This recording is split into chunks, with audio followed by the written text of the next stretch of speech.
Buenas tardes a todas y todos. Les damos la más cordial bienvenida a este importante seminario web organizado por la Unión Interparlamentaria con motivo de este Día Internacional de Conmemoración y Homenaje a las Víctimas del Terrorismo. Soy Marcela Guerra Castillo, diputada federal de México y presidenta del Grupo Asesor de Alto Nivel de la Unión Interparlamentaria sobre la lucha contra el terrorismo y el extremismo violento. Y seré su moderadora durante este evento y eso me pone muy contenta. Y para abrir formalmente nuestra jornada, me complace ceder el uso de la palabra al representante del secretario general de la Unión Interparlamentaria, Martín Chongún, y me refiero al señor embajador Mokhtar Omar. Tiene usted el uso de la palabra, señor embajador. Muchísimas gracias, Presidente. Y ahora I will deliver the speech on behalf of Martin Chongong, the IPU Secretary General. Honorable members of the IPU High-Level Advisory Group, distinguished parliamentarians, esteemed experts, honorable and honored victims' representatives and valued partners. It's my great pleasure to welcome you all to this webinar on the theme of education and policies for preventing terrorism and empowering victims of terrorism, held on the occasion of the International Day of Remembrance and the tribute to the victims of terrorism. Today, we gathered virtually from across the globe. We reaffirm our commitment to justice, peace, and the fundamental human rights of those affected by terrorism. This day, established by the United Nations, is a solemn reminder of the profound human cost of terrorism, the loss, the suffering, and the resilience of victims and survivors. Parliaments play a crucial role in addressing these challenges. As the voice of people and guardians of democratic values, parliamentarians are uniquely positioned to shape and oversee policies that not only prevent violent extremism, but also support victims on their journey towards recovery and empowerment. Education stands at the heart of these efforts. It is through education that societies can build resilience against the ideologies of hatred and violence. Education empowers individuals, especially young people, to become agents of peace and champions of human rights. It fosters social cohesion and inclusion, which are essential for sustainable peace. Today's webinar brings together parliamentarians, international organizations, experts, and civil society representatives, and most importantly, victims themselves. We will explore how educational policies can serve as powerful tools to prevent terrorism and simultaneously contribute to healing and empowering victims. With a special attention to young people who are often the most affected and yet the most powerful, hopeful actors in peace building. We recognize the complexity of this task. Preventing terrorism requires multidimensional approach, legislative, social, cultural, and educational. Victim voices and experiences provides invaluable insights that must guide our action. Their resilience inspires us and reminds us of the human dimension behind every policy and law. The Inter-Parliamentary Union has long supported inclusive, victim-centered, and right-based approach to countering terrorism. Today, we continue this commitment by fostering dialogue and cooperation among parliamentarians and educational stakeholders to develop policies that are not only meaningful, but truly impactful. At the same time, we must remember that beyond laws and dialogue, sustainable change also requires investments. I encourage Parliament not only to adopt supportive policies, but to allocate resources for inclusive, quality education, particularly in regions affected by terrorism and recovering from conflicts. These efforts represent expressions of global solidarity and, above all, strategic investments in lasting peace. I invite all participants to engage effectively and actively, to share their experiences and expertise and work together toward concrete, practical solutions. Together, we can create educational framework that counter violent extremism and help build more inclusive and resilient societies.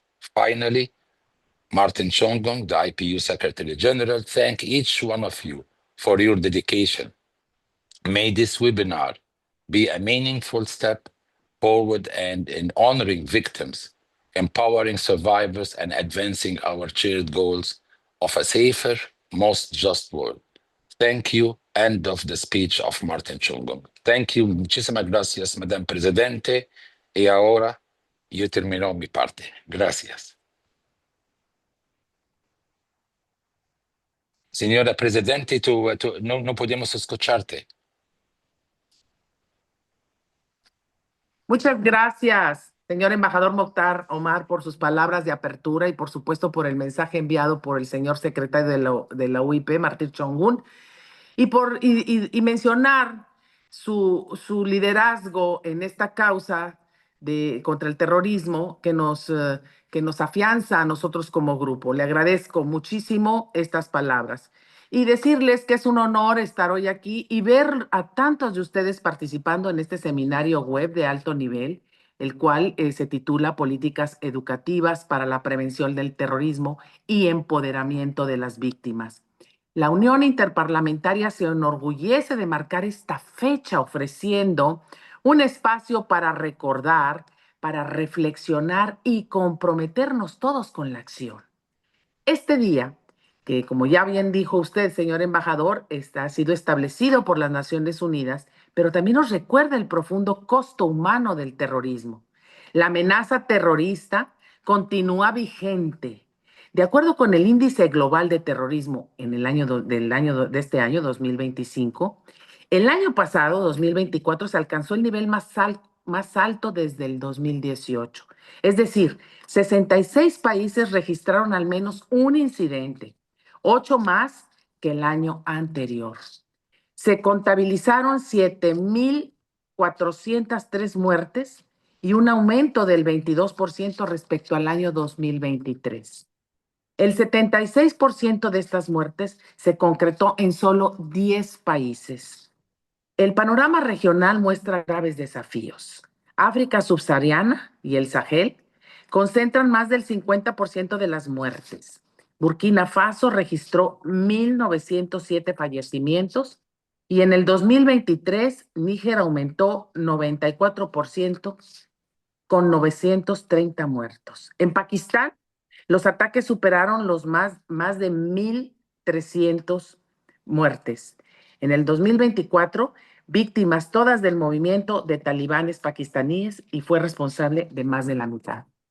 En Europa, aunque el número de muertes es bajo, los ataques se duplicaron, alcanzando 67 incidentes motivados por extremismos ideológicos. Y en América del Norte los ataques fueron menos frecuentes, pero más letales, debido a la planeación individual de los perpetuadores. Estos datos confirman que la respuesta militar o policial no basta. Por eso es necesario atender las raíces del problema y una de las herramientas más poderosas para ello es la educación. No obstante, millones de niñas y niños y jóvenes han perdido el acceso a una formación segura y de calidad. Tan solo en el Sahel, por ejemplo, más de 10,000 escuelas permanecen cerradas por la inseguridad y lo que esto compromete el futuro de generaciones enteras.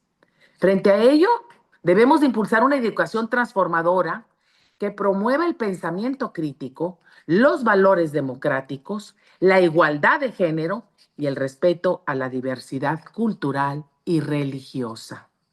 Una educación con estas bases fortalece la resiliencia comunitaria frente a discursos de odio y narrativas violentas. Pero no basta con prevenir, también debemos reparar.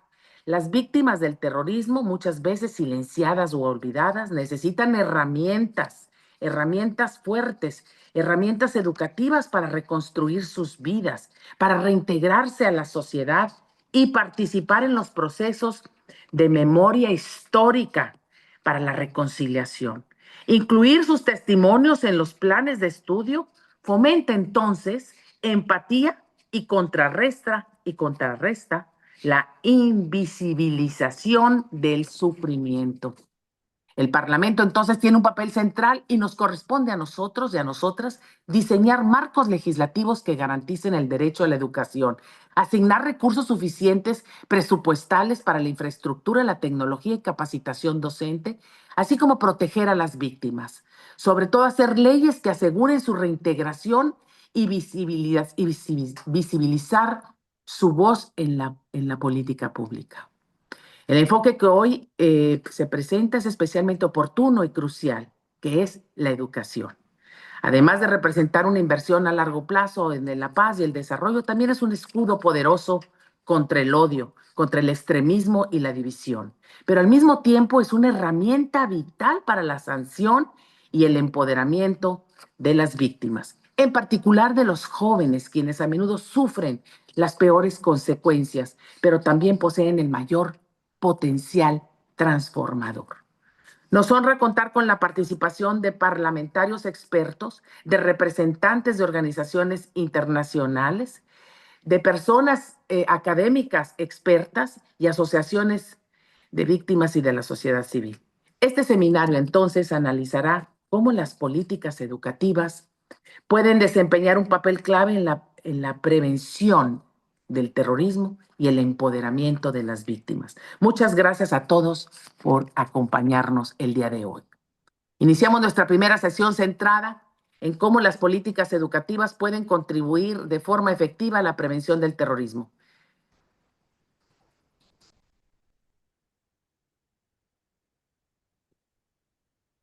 En esta sesión se explorará la cooperación internacional de los marcos legislativos, de cómo se pueden las leyes y políticas educativas prevenir la radicalización, qué rol juegan las alianzas globales y regionales y cómo fomentar la tolerancia y el pensamiento crítico desde la educación. Presento ahora a nuestros distinguidos ponentes. Profesor Ben Saúl, relator especial de las Naciones Unidas sobre la promoción y protección de los derechos humanos y las libertades fundamentales en la lucha contra el terrorismo. Él es un experto de renombre internacional en derecho internacional y ha dedicado gran parte de su carrera a analizar el delicado equilibrio entre las medidas de seguridad y las obligaciones en materia de derechos humanos. Su labor ha sido fundamental para promover estrategias de lucha contra el terrorismo y que sean tanto eficaces como plenamente alineadas con las normas del derecho internacional. Profesor Saúl, tiene usted el uso de la palabra. Muchas gracias.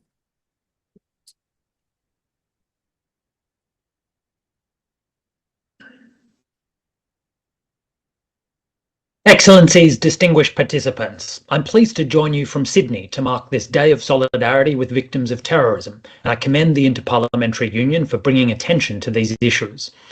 Education is the bedrock for empowering individuals to fulfil their life opportunities and realise other human rights and freedoms. It's also one of the most effective long-term strategies for preventing terrorism. Too often, education is disrupted by terrorist threats as well as excessive counter-terrorism operations and undermined by inadequate availability, quality, resourcing, and effective regulation. Today, I wish to make 4 key points. First, it's vital that states guarantee the right to education even during armed conflicts with terrorist groups.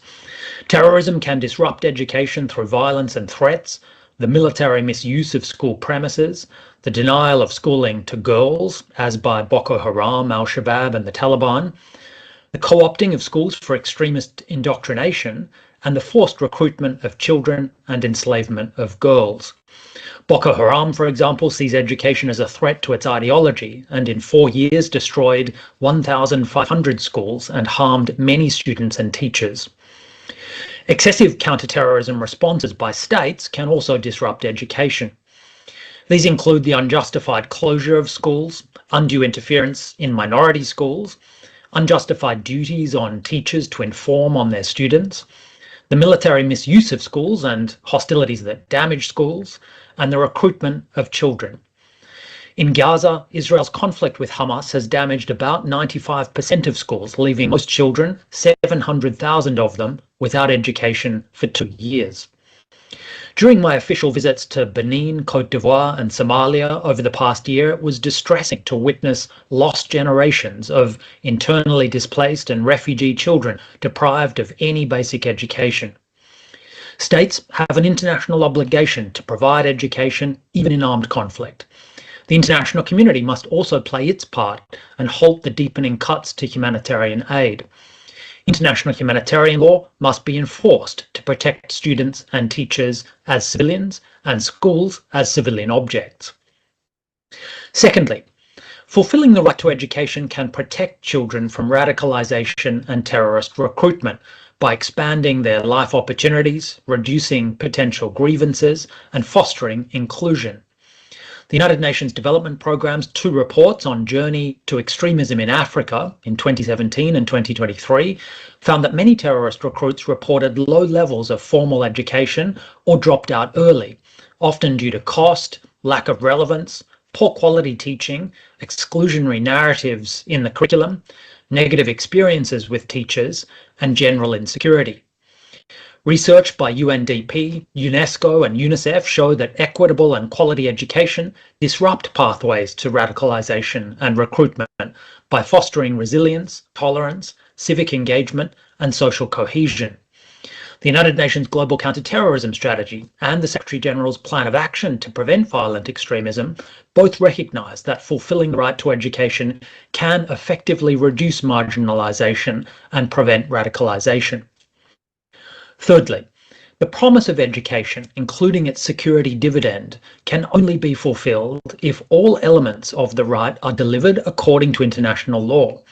States must ensure that education is universally available, physically and economically accessible on a non-discriminatory basis, culturally acceptable, and of sufficient quality. In accordance with Article 13 of the International Covenant on Economic, Social and Cultural Rights, education should strengthen respect for human rights and promote understanding, tolerance and peace. The Plan of Action to Prevent Violent Extremism recommends adequate resourcing of schools, training of teachers, inclusive curriculum reform, promoting critical thinking, and consulting with students, families, local leaders, and communities about education. States must also adequately regulate religious schools to prevent intolerance, discrimination, and incitement to violence and hatred, terrorist recruitment, and child labour and exploitation. States must, however, be careful to ensure that schools are not securitized and remain safe civilian spaces to maintain the trust of students and the cooperation of the wider community. Finally, international law provides that children associated with armed or terrorist groups should be primarily treated as victims of recruitment and exploitation. Children leaving terrorist groups must receive education and vocational training, among other rehabilitation and reintegration measures. In my recent visit to Somalia, I found that the authorities are taking positive steps to ensure that children defecting from armed groups are sent to child reintegration centres under child protection authorities and UNICEF, or otherwise placed in the community. In northeast Syria, however, thousands of children formerly associated with Islamic State remain arbitrarily detained without adequate access to education and in inhumane conditions that leave them vulnerable to radicalisation. In conclusion, I encourage all states to prioritise fulfilling the right to education as one of the most powerful tools we have for empowering individuals and promoting a culture of respect for others and for human rights, effectively disrupting pathways to terrorism. Thank you.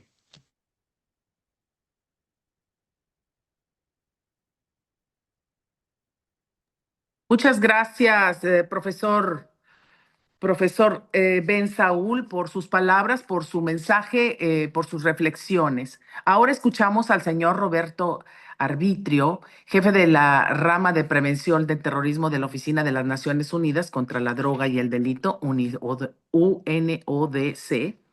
Y con una amplia experiencia en justicia penal e internacional y además lucha contra el terrorismo, el señor Arbitrio lidera los esfuerzos globales para asistir a los Estados miembros en el desarrollo de marcos jurídicos e institucionales y para prevenir y combatir el terrorismo.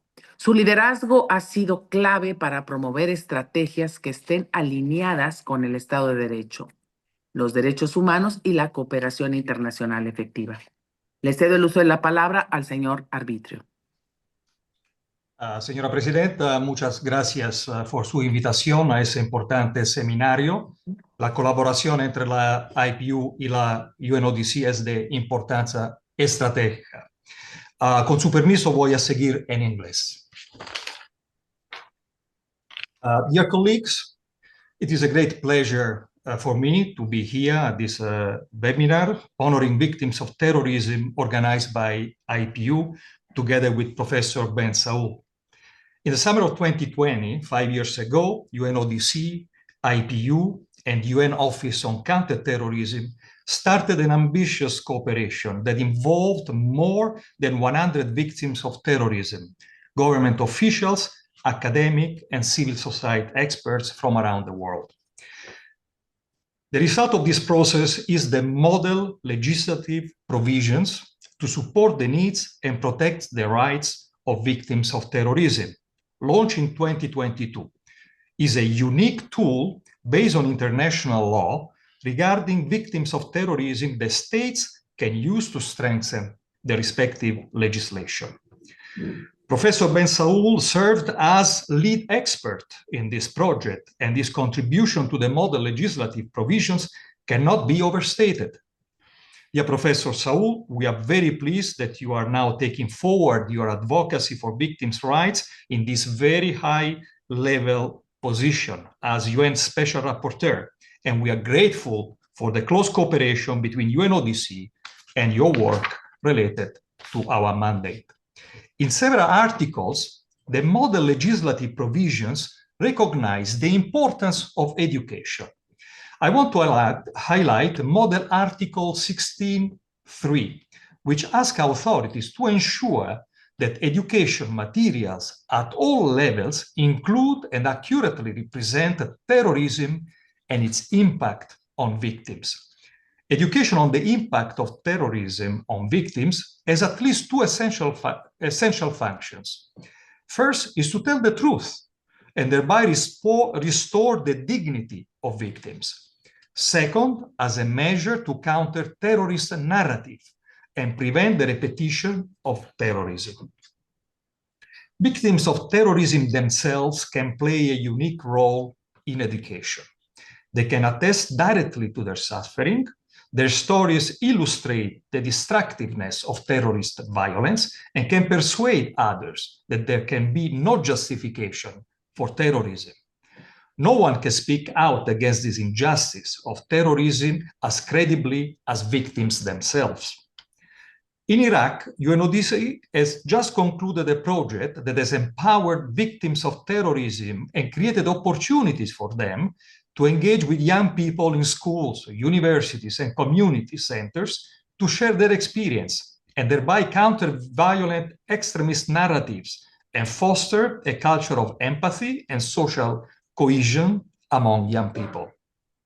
UNODC is also very proud for its collaboration with the Victims' Voice initiative in Indonesia. This initiative allows victims of terrorism to share their unique experiences firsthand to help promote peace and delegitimize justifications for terrorist violence. Victims' Voice engagement with over 8,000 youth shows that victim stories are most impactful when shared directly by victims in their own words.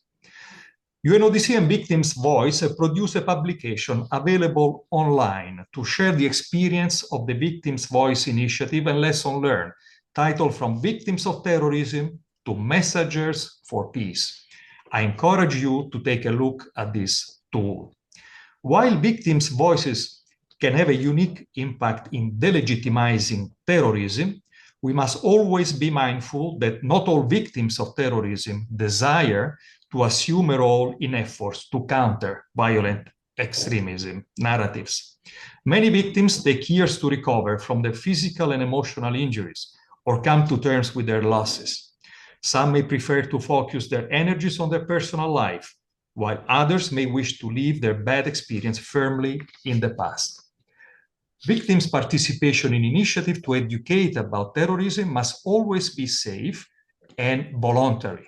In no way should victims be instrumentalized or feel pressured or coerced into adopting such role. Speakers before me have already spoken about the key role of youth. Burkina Faso, Signora Presidente, you mentioned Sahel, which is definitely the hotspot of terrorism nowadays, with a score of innocent children, women, and in general, people killed by terrorist groups. So in Burkina Faso, Mali, and Niger, we supported the establishment of the Sahel PVE networks, which has decided to focus its effort on youth and has set up a dedicated working group on education. In university experience, young people can themselves play a role in educating their peers when empowered to do so in a safe and meaningful way. Young people are uniquely positioned to transform the environment most vulnerable to terrorism. When equipped with the right tools, mentorship, and safe platform, youth can become a catalyst for resilience, reconciliation, and long-term peace building. We also worked in Nigeria, where UNODC identified, trained, and mentored 32 young peace champions in the area most affected by terrorism. Young leaders have engaged more than 4,000 children in peace building. They have established Peace Club in schools, and they have reached over 9 million people through the See the Child awareness campaign. What we learn from the situation is also on the use of technologies through gamified educational curriculum, instructional videos, and web application tailored for education and students. These examples demonstrate that when young people are entrusted with shaping dialogue and driving community engagement, education becomes a vehicle for healing, prevention, and long-term resilience against violent extremism. Muchas gracias, Señora Presidente, and I give you the floor.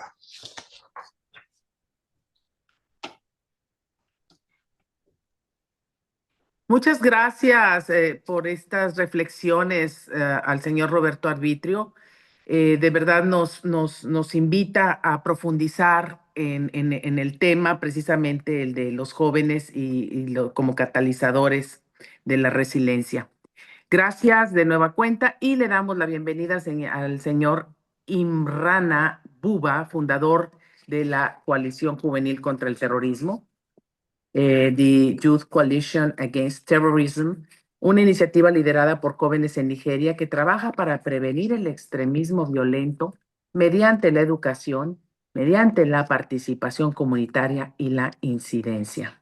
Habiendo crecido en el noreste de Nigeria, una región gravemente afectada por Boko Haram, ha presenciado de primera mano el impacto devastador del terrorismo.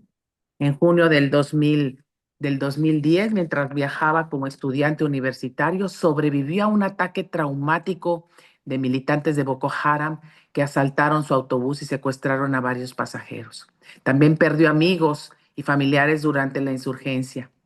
Estas experiencias dolorosas, tanto personales como colectivas, marcaron profundamente su compromiso con la promoción de la paz, el apoyo a las víctimas y el empoderamiento de la juventud en comunidades especialmente vulnerables a la radicalización. Hoy en día es reconocido internacionalmente por su liderazgo comunitario en la construcción de la paz y la prevención del extremismo violento. Señor Buba, la palabra es suya. Thank you so much, sir. Thank you for the introduction. Distinguished parliamentarians, esteemed speakers, representatives of Victims Association, colleagues from civil society, ladies and gentlemen. It is an honor to join you on this International Day of Remembrance and tribute to the victims of terrorism, and to contribute to this session on how education can serve as a powerful tool both in preventing violent extremism and in supporting those affected by terrorism. I represent the Youth Initiative Against Terrorism, a youth-led organization I founded in 2010 in northeastern Nigeria at the head of the Boko Haram crisis. Over the years, WIRED has engaged thousands of young people through school-based peace education, mentorship programs, community dialogues, and advocacy campaigns. Our mission has always been simple but urgent: to prevent violent extremism by empowering young people with the knowledge, skills, and resilience to choose peace over violence. Our experience has shown very directly how education can either fuel exclusion and vulnerability or become a foundation for resilience, tolerance, and long-term peace building. First, on aligning educational policies with prevention goals, national education systems must be designed not only to provide literacy and skills, but also to deliberately prevent radicalization. Boko Haram targeted schools precisely because they represented hope and alternative futures. Many children and young people were left with years of interrupted education. Let me give one example. In 2016, we worked with a group of displaced teenagers in Maiduguri who had lost several years of schooling. Many felt abandoned and hopeless, and some were at risk of being recruited by armed groups. With support from local teachers and community leaders, we launched a Catch Up Plus program, accelerated literacy and numeracy combined with peace education and mentorship. One boy told us before joining the program he thought there was no place for someone like me except in the bush with the fighters. Through these classes, he gained confidence, re-entered formal schooling, and later trained as a peer mentor himself. His journey shows how education, when designed with prevention in mind, can close the space that extremist recruiters seek to exploit. Second, the importance of international and regional partnerships. Education for peace cannot be achieved by government alone. Partnerships with international organizations, parliaments, and civil society are essential. WIRED has benefited from collaboration with regional youth networks and international NGOs that provided training, digital learning tools, and teacher support. For instance, we work with local authorities and international partners to develop safe learning spaces for displaced children in Adamawa, Borno, and Yobe State in northeastern Nigeria. These partnerships not only fulfilled urgent gaps but also amplified community voices in education and policy discussions.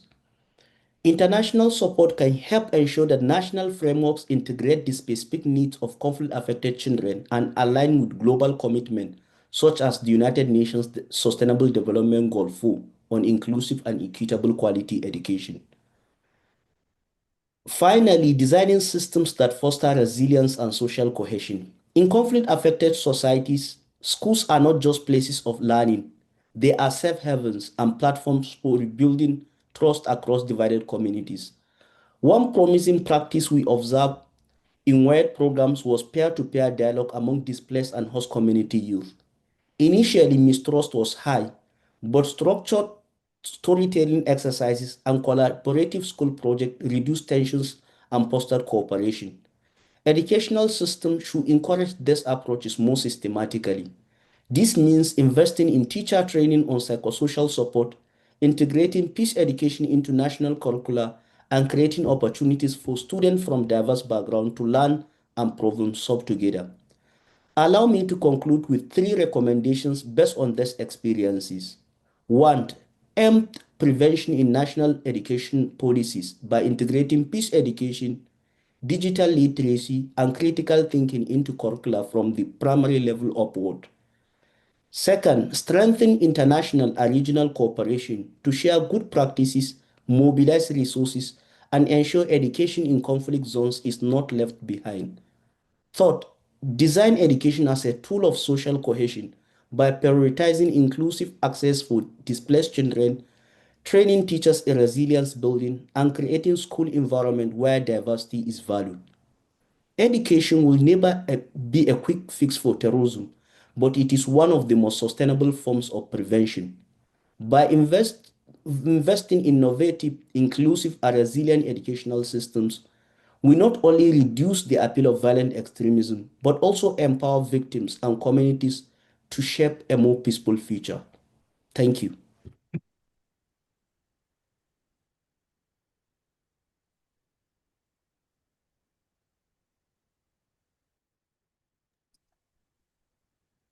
Muchas gracias, señor Imrana Buba, por sus valiosas reflexiones y por su experiencia, por esta dolorosa experiencia que le ha servido a la gente para transformar realidades en pro de la reconciliación y de la recuperación de las víctimas. Ahora escucharemos al señor Kwani, oficial de proyectos de la sección de Ciudadanía Global y Educación para la Paz de la sede de la UNESCO en París. Él es originario de Sudán del Sur y ha trabajado en programas de educación para la paz en contextos de conflicto, incluyendo su labor previa en la oficina de la UNESCO en Irak. Ha desarrollado e implementado iniciativas que han beneficiado a miles de jóvenes de todo el mundo, promoviendo el diálogo y el pensamiento crítico, así como la inclusión con herramientas para la construcción de la paz. Actualmente coordina programas internacionales como Youth Wagging Peace y Talking Across Generation on Education, centrados en la prevención de la violencia a través de la educación. Tiene usted el uso de la palabra, señor Kwani. Thank you very much. I hope you can hear me clearly. I'll just put the timer on to make sure I stick within the time. Thank you very much. I thank you again for the invitation. It's an honor to be here. And I bring with me greetings and well wishes from my colleagues here in Paris, including those who could not join us today. I think my job will be very easy because I'm the last speaker, and I think excellent things have already been said by the previous panelist, and I would not like to repeat them. So my job would be to maybe synthesize those. And to begin by saying first, I think it is important to emphasize that violent extremism conducive to terrorism is caused by systemic root causes. We know this, of course, but the reason why I emphasize it is because sometimes there is a tendency to focus a little bit more on the polemical or the ideological drivers of violent extremism instead of the structural systemic ones.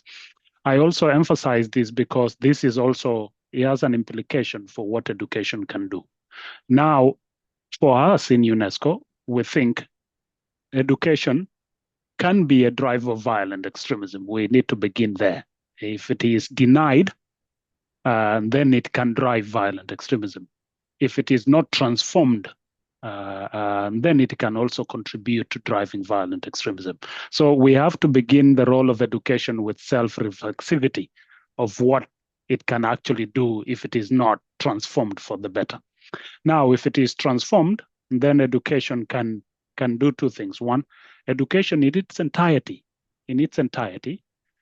should allow for all learners to find themselves. When they access education, the second thing is that it should allow them to find themselves.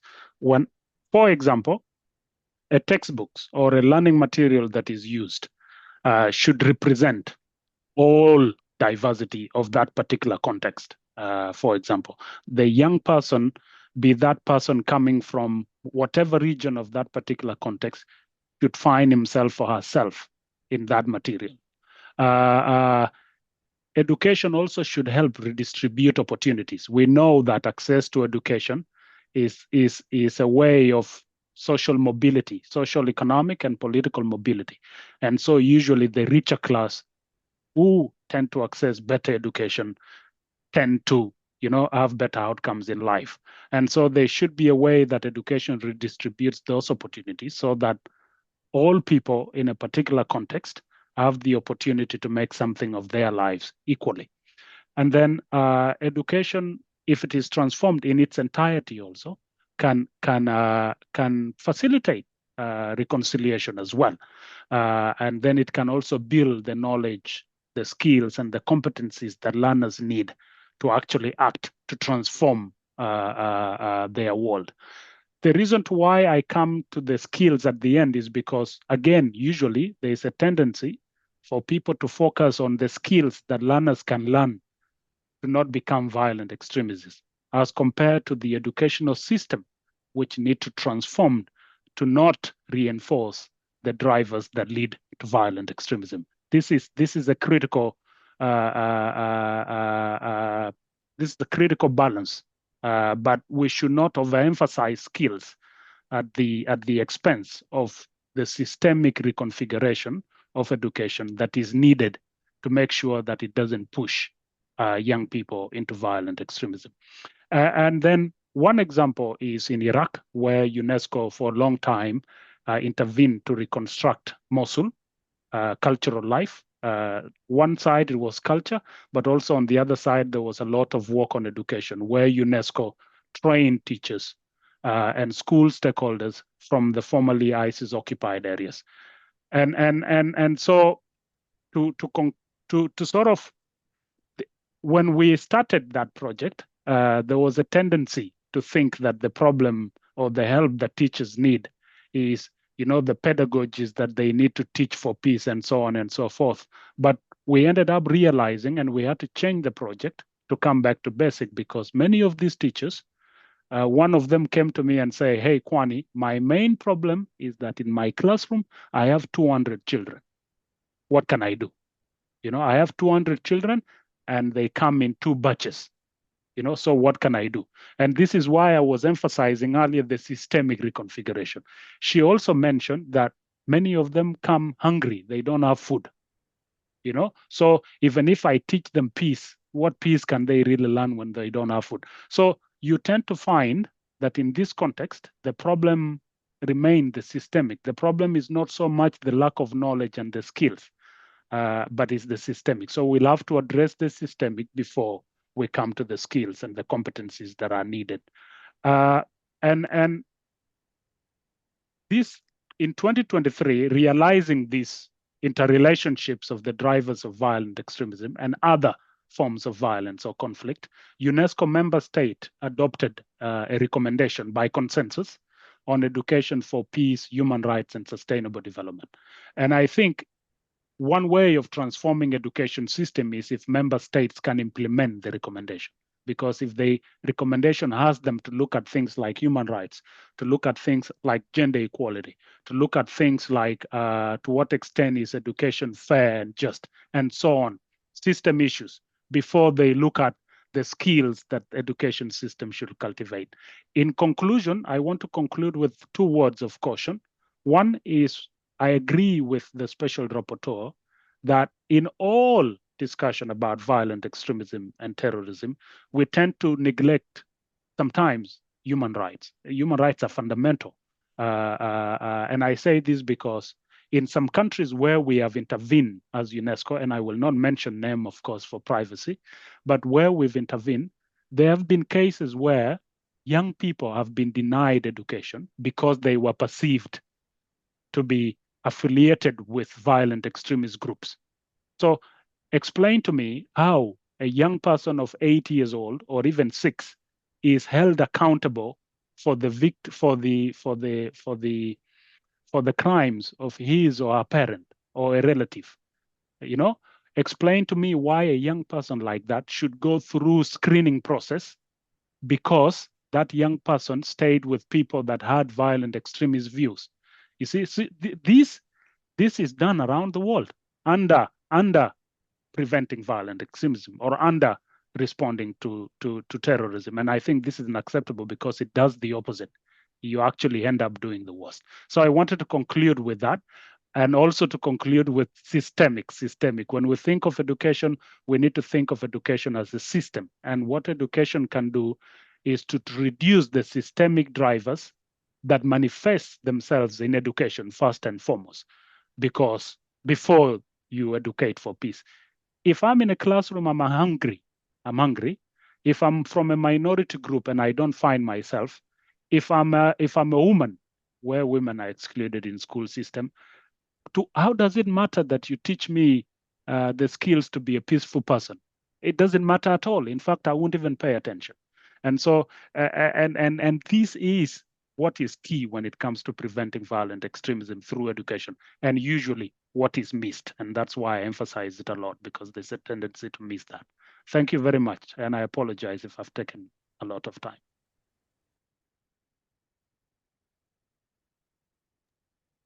Muchas gracias, señor Kwani, por sus valiosas reflexiones sobre el tema que hoy nos convoca, que es la educación y la no discriminación para que todos los niños puedan acceder a ella y cambiar sus vidas.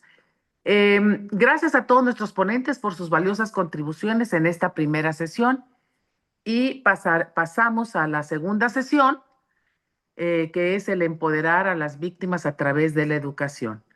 Esta segunda sesión que pone de relieve cómo la educación puede empoderar a las víctimas del terrorismo y contribuir tanto a su recuperación como a la prevención del extremismo violento. Esta sesión explorará cómo la educación no solo actúa en el camino hacia la sanción, sino también como una herramienta esencial para los esfuerzos contra el terrorismo. Los expertos compartirán sus perspectivas sobre los marcos legislativos que respaldan a las víctimas, el papel de la educación en la reconstrucción de sus vidas y comunidades y la contribución fundamental de los jóvenes como agentes de paz y resiliencia. En particular, esta sesión se centrará en enfoques legislativos para apoyar a las víctimas, además nos va a ayudar a todos los que hacemos leyes, y el papel de la educación en la reconstrucción de las vidas en las comunidades.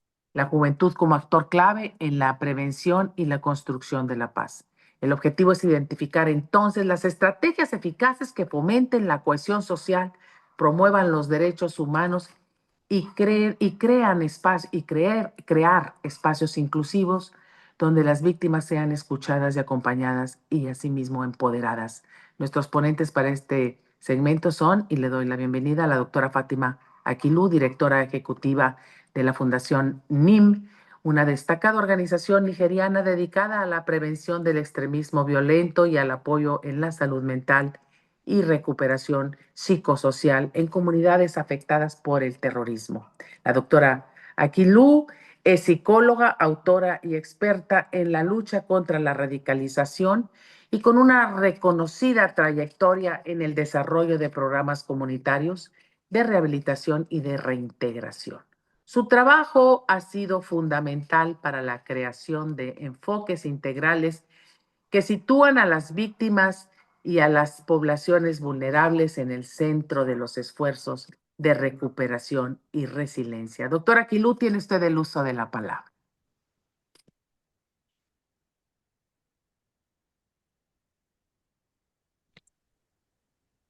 Thank you so much. And it is indeed an honor to be able to talk to you today, marking this International Day of Remembrance. I think perhaps what might be most useful in terms of my own contribution is to talk about our work focusing on one particular case study in education that addresses some of the points that you made in your kind introduction. So I'd like to talk about one model that we have in education that perhaps has the most global applicability. This is a model that we developed ourselves. We call it Lafia Sarari model. It's in Northeast Nigeria, where, as we've heard already, so many young people have been displaced by terrorism, in particular girls that are out of school. So we started this school for girls. And what we did is we took the children of Boko Haram, we put them together with the children of civilian JTF, the vigilante group who fought Boko Haram. And then we had a third cohort of girls who were affected by conflict. The reason that we did that was because we wanted to use education as a tool for healing. And these girls, when they came to us, were between the ages of 11 and 14. We developed a curriculum that had the following things. It was trauma-informed, It was values-based. We already talked about how conflict erodes values. So we felt that it was important that we develop curriculums that will emphasize peace, inclusion, empathy, tolerance, faith in particular. It was an accelerated learning model, but it was also a model that included the community. What I mean by community is that we brought the parents of these disparate groups that didn't get along, that had been fighting each other, through their children, to support their children in the school, and we gave skills to the parents. Now, in this school, we teach,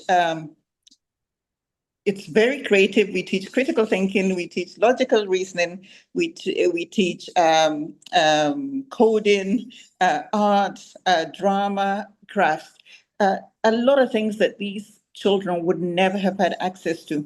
But in particular, I think one of the unique elements of our program is that we bring in two distinct disciplines together: mental health and education.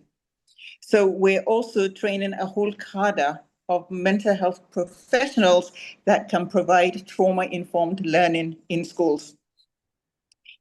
In 7 years, we've been able to get a third of our girls who came to us with no education at all in university on full scholarships.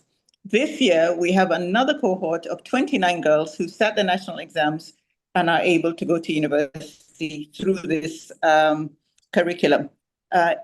We encourage the girls to go back to their communities and to impart what they have learned. So in the 7 years that we've been running this program, it has become an all-of-community approach.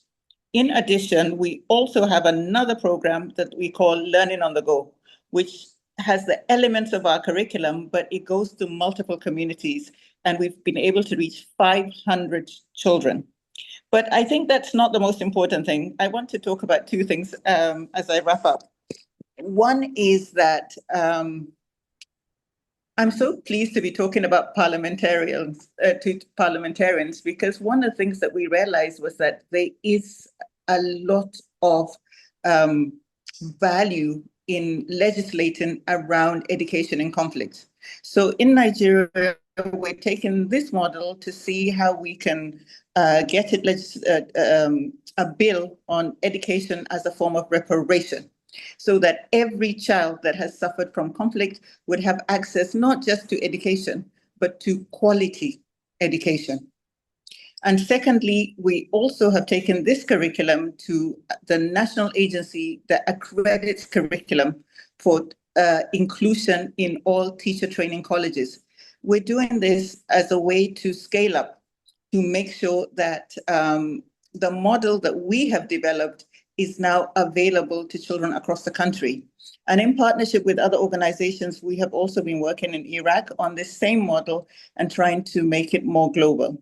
So I know that it's a bit rushed, but I thank you for the opportunity to address you today. And just to say in my final conclusion, that we have found that if you provide education in a way that is intentional, that includes peace, focuses on tolerance, includes community, it can be a powerful tool for healing. And I'd like to see more parliamentarians getting involved in finding legislative frameworks that allow us to increase the impact of our work. Thank you.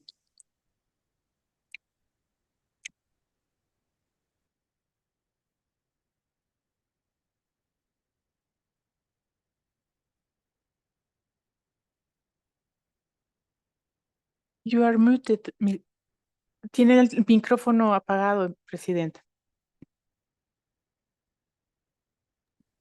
Muchas gracias a la doctora Akilu, que verdaderamente nos dio luz con el modelo educativo que expuso y la práctica para favorecer a los niños que han sido reclutados por grupos terroristas como Boko Haram. Y bueno, pues ahora le damos la bienvenida al señor Mattias Karlsson, miembro del Parlamento de Suecia y miembro también de nuestro grupo SLAG y expresidente del grupo, y durante su mandato como presidente, el señor Karlsson abogó firmemente por el enfoque más humano en las estrategias contra el terrorismo y con especial atención a los derechos y necesidades de las víctimas. Su labor parlamentaria refleja un profundo compromiso con políticas inclusivas y basadas en los derechos humanos que promueven tanto la seguridad como la dignidad. Señor Carson, tiene usted el uso de la palabra. Thank you, Madam Chair, and my warmest thanks also to the IPU for this very important initiative. Unlike many other of the distinguished speakers before me, I can't claim to be an expert on anything but being Swedish, so I will limit my speech to my experience from Sweden on this topic. First of all, I must say that I completely agree with the former speaker, Mr. Arbitrio, when he said that we need to be very sensitive of the different needs of different victims of terrorism. Some victims definitely just want to focus on healing. Others want to overcome the atrocities by being an active agent for change. And I think for me as a parliamentarian and from my colleagues who are in parliament, we have a duty to support the victims of terrorism, regardless how they want to cope with their trauma. But when victims of terrorism decide to be agents of change, I think they can make a really big difference. One example of this is from Sweden is that when we had our worst act of terrorism in our history in 2017, an event that made me more passionate about addressing these issues than before. It happened just a couple of 100 meters from my office in the Swedish Parliament, and many people died and were injured. One of the fathers of one of the victims, a little girl who was 11 years old, he decided to be an agent of change by starting a foundation called Swedish Hearts. And he's doing that in cooperation with the Swedish school system. So they are handing out scholarships to students who have shown exceptional leadership in fostering democratic values and empathy among their comrades. And the Swedish schools are nominating different students for this scholarship, and then the students who receive the scholarships then give lectures and act as agents of change in cooperation with victims of terrorism. I think this is a very good example of how you can empower youth and also at the same time empower victims of terrorism. And it's also important to focus on the fact that there are also secondary victims of terrorism, not only the people who are directly impacted by act of terrorism, but also the extended families and people around the victims are deeply affected by this. So this is a good example, and I think this is a duty for parliamentarians to support initiatives like this. Schools, of course, have a very crucial role in fostering tolerance and democratic values and empowering victims of terrorism, but we can't expect schools to carry this burden on their own. Our schools, of course, are affected by many different sectors of society. All sectors of society, therefore, needs to assist our schools in this very important task to empowering victims of terrorism and countering violent extremism and terrorism. One such example from Sweden is that we have established a national center for preventing violent extremism and terrorism that includes many different sectors of society: social services, the National Police Service, healthcare, government authorities for social cohesion, and so forth. Because the work that the schools are doing are really crucial, but it can't really be as efficient as it needs to be without the assistance of the surrounding society, including families, politicians, and so forth. Another example from Sweden that has been quite successful is the defector activities. Schools in Sweden, together with organizations in civic society, are working intensely to try to reach youth that are in danger of being recruited to organizations that promote violent extremism or terrorism. In this work, victims of terrorism are also involved, and they are trying to also use youth as agents for change in this aspect. one main lesson that we have learned in Sweden that I really need to state is that even countries that historically has been spared of serious acts of terrorism needs to think deeply about to prepare for such an event. Sweden was not prepared when we suffered the big terrorist attack in 2017. And I must say that I feel blatantly ashamed about how we treated the victims of terrorism after that event. Even though our neighboring country, Norway, had a very, very horrific terrorist attack in Utøya in 2011, Sweden did not learn from the lessons from our neighboring country. So we had to start from scratch, basically, in the aftermath of the horrific terror attack in 2017. So I think, therefore, this kind of initiatives are so important that we need to learn best practices across borders. Another lesson is that we need to improve our work with spreading best practices also across different institutions and sectors of society. One such example is academia. There are a lot of good research being done about best practices in taking care of empowering victims of terrorism and how the educational system can assist in that. But unfortunately, a lot of this knowledge stays within the framework of academia. I think it's the role of politicians and parliamentarians to help break down these barriers between different sectors of society so that the institutions that actually are meeting, especially young people, meeting victims of terrorism, has the best knowledge and the best research at hand to make the assistance efforts as efficient as possible. Thank you very much.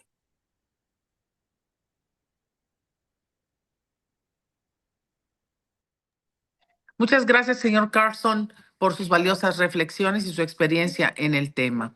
Ahora le vamos a dar el uso de la palabra al señor Gennaro Migliore, presidente emérito de la Asamblea Parlamentaria del Mediterráneo. El señor Migliore cuenta con una reconocida trayectoria en la promoción y la cooperación parlamentaria internacional, especialmente en las áreas de la paz y seguridad en la región del Mediterráneo. A lo largo de su carrera ha destacado la importancia del diálogo, la inclusión y el respeto a los derechos humanos como pilares fundamentales de cualquier estrategia efectiva contra el terrorismo.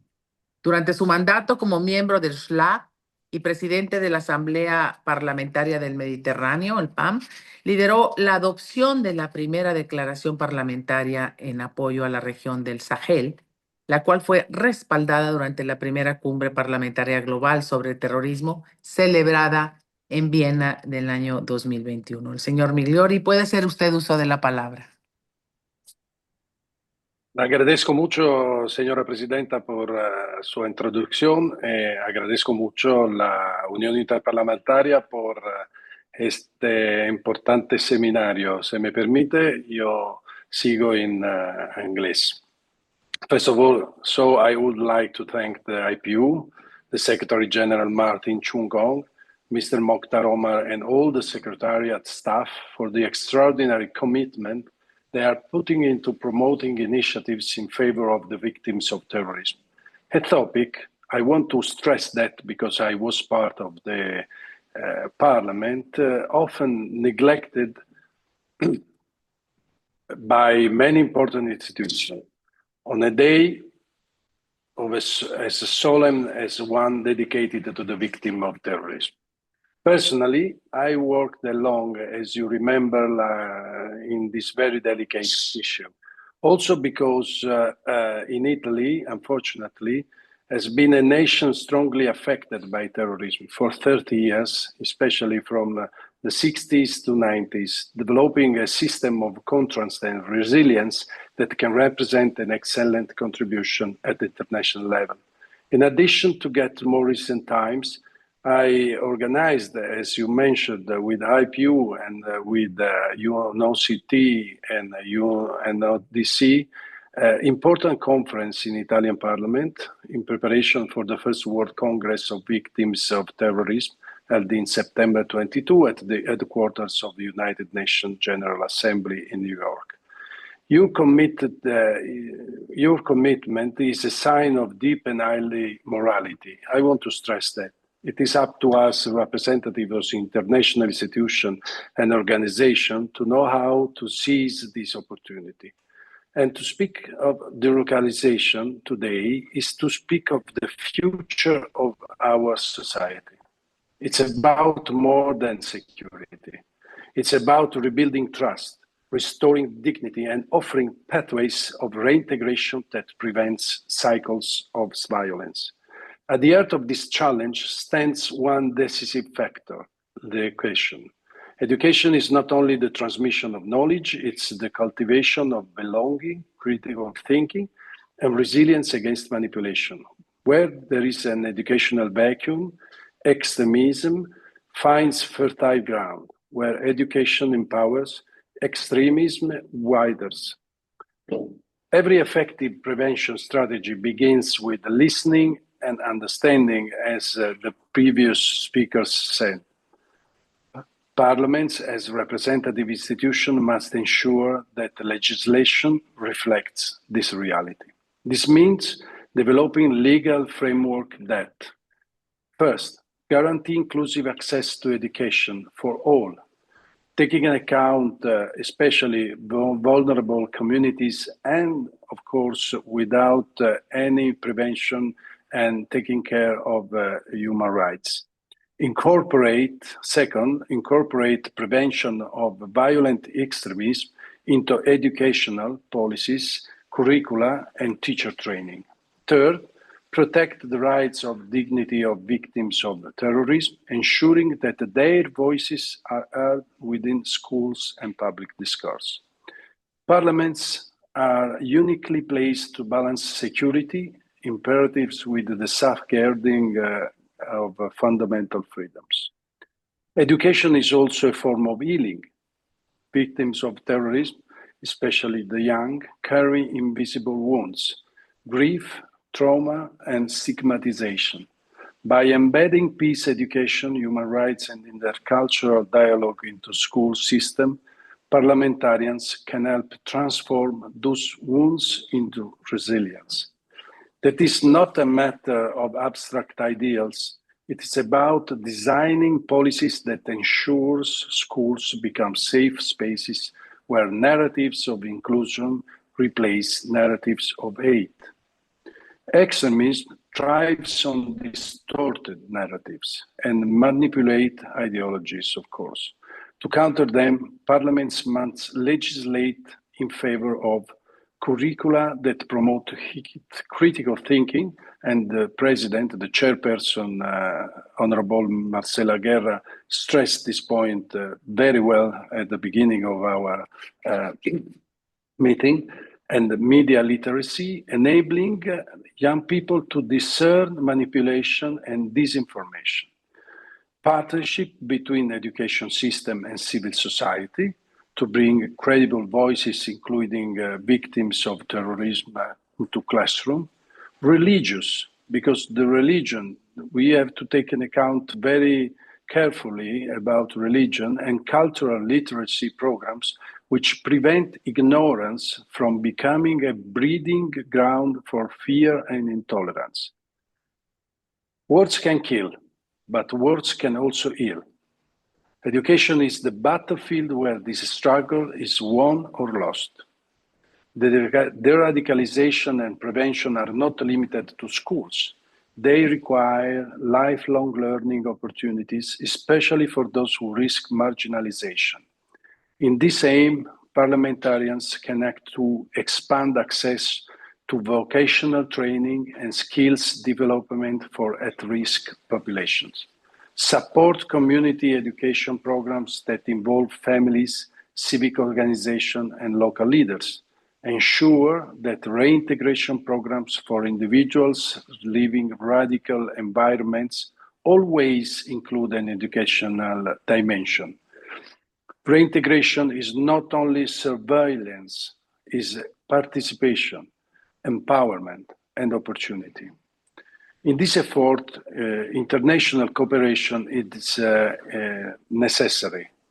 I have recently founded the International Committee on Counter-Extremism and Hate Speech, ICCHIS, a global initiative that brings together several members of parliaments, government, and organizations from several countries.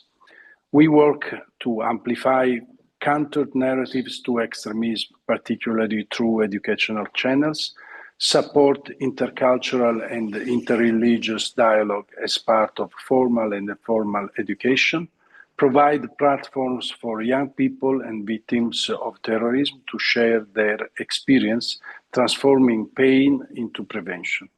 I firmly believe that all of you, starting from IPU, could use us as a partner, offering building networks and helping translate values in effective legislation. So, in conclusion, the radicalization is not an abstract aspiration, it is a political responsibility. Parliaments must recognize education as the first line of prevention against extremism, the means to empower, to heal, and integrate. If we fail to invest in education, we leave a vacuum that extremism will eagerly fill. If we succeeded, we create communities resilient to hate and generation capable of building peace. The task before us is clear: to legislate, to invest very much, as Mokhtar Omar said at the beginning, and to collaborate so that schools, universities, and communities become fortresses of peace, not targets of division. Thank you so much. Muchas gracias al señor Genaro Migliore, presidente emérito de la Asamblea Parlamentaria del Mediterráneo, y nos da muy buenas señales, nos dice que nuestro compromiso como legisladores en la lucha permanente contra la ignorancia, con programas efectivos para empoderar con educación, fomentar los diálogos incluyentes, invertir y colaborar. Muchas gracias de nueva cuenta, y ahora le vamos a dar el uso de la palabra al señor Guillaume de Noix de Salmarca, vicepresidente de la Quinta de B Europa, una destacada asociación, Quinta o B Europa, una destacada asociación europea que apoya a las víctimas del terrorismo y defiende sus derechos tanto a nivel nacional como internacional.